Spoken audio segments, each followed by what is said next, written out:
Hey everyone, and welcome. So, as a surgical assistant, you are absolutely laser-focused on your tasks in the OR, right?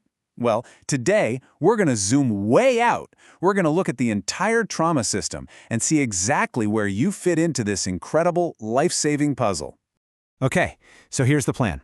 We're going to follow a patient's journey literally from the moment of injury all the way through the system. We'll see how every single link in that chain of survival gets put together.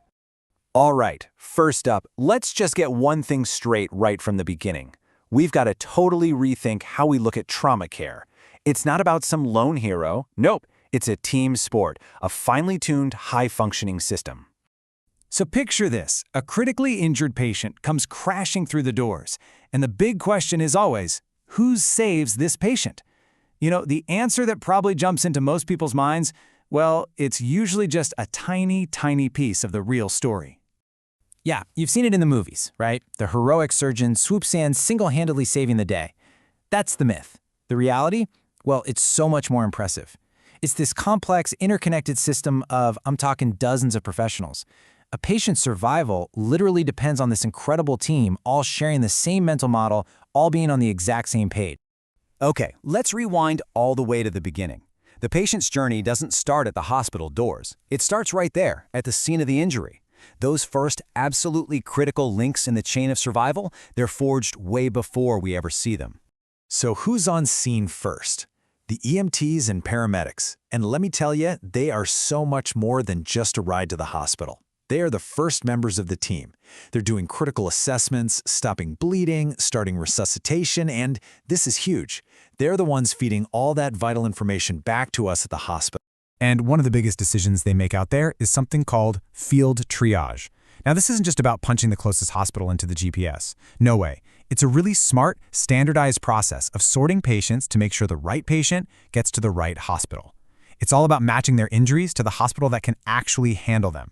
And this is basically the cheat sheet they use. It's the national guideline. See those red criteria? We're talking about things like penetrating injuries, a really low score on the consciousness scale, or super unstable vitals. If a patient checks any of those red boxes, boom, it's a straight shot to the highest level trauma center around. No questions asked.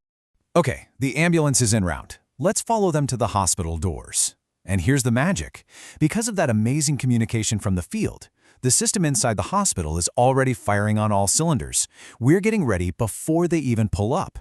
Now, this is super interesting. Trauma care is actually broken down into these 6 phases. And check this out. 2 of the most important ones, the pre-arrival huddle and the arrival handover, they happen right before and as the patient arrives. It's all about communication. It's where the team gets in sync and braces for what's coming through that door. And you can't just wing that handover. It has to be structured. Otherwise, crucial info gets lost. That's where a tool like this comes in. It's a mouthful, SIXABCDE bar, but it's basically a script.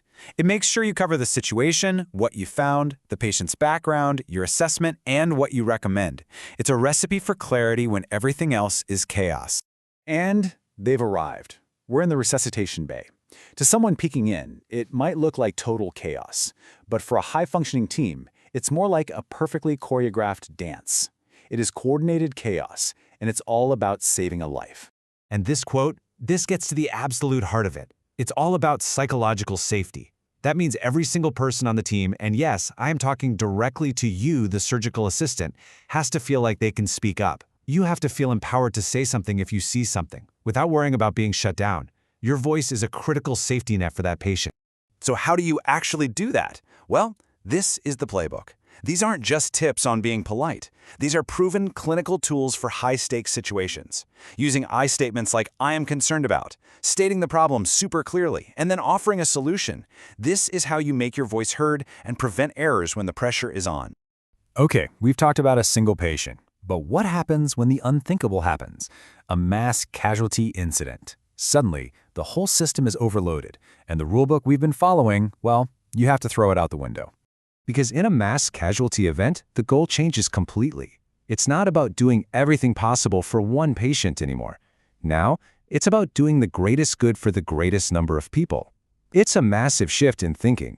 And this is where things get really counterintuitive. On a normal day, we over-triage. We send someone for immediate care just to be safe, and that's fine. But during an MCI, that same decision becomes dangerous. Why? Because every bed, every minute, every resource you use on a less injured patient is one you're taking away from someone who is critically injured and might die without. So how do you manage that kind of overwhelming chaos? You don't just make it up as you go. Hospitals switch over to a standardized framework called the Incident Command System, or ICS. Think of it as a pre-built organizational chart for a disaster. It assigns everyone a clear role, from operations to logistics, and makes sure the hospital is working in lockstep with every other agency out there. It's a system for when the system is breaking. Okay, we followed this patient all the way from the side of the road to the resus bay. So let's bring it all home. Let's talk about you and where you fit into all of this as a surgical assistant. So what's the bottom line here? Look, your technical skills are amazing, but your real value is even bigger. It's about understanding this whole system. It's knowing that your ability to communicate clearly isn't a soft skill, it's a critical clinical skill. And it's about seeing yourself not just as a pair of hands, but as a vital, empowered link in this incredible chain of survival. So the next time you step into a trauma case, I want you to remember this. Remember the power of the system you're a part of. Remember the journey that patient has already been on just to get to you. And please, remember how important your voice is. This entire system, this whole beautiful, life-saving machine, it's all built on communication. So that leaves just one last question. What will be your first word?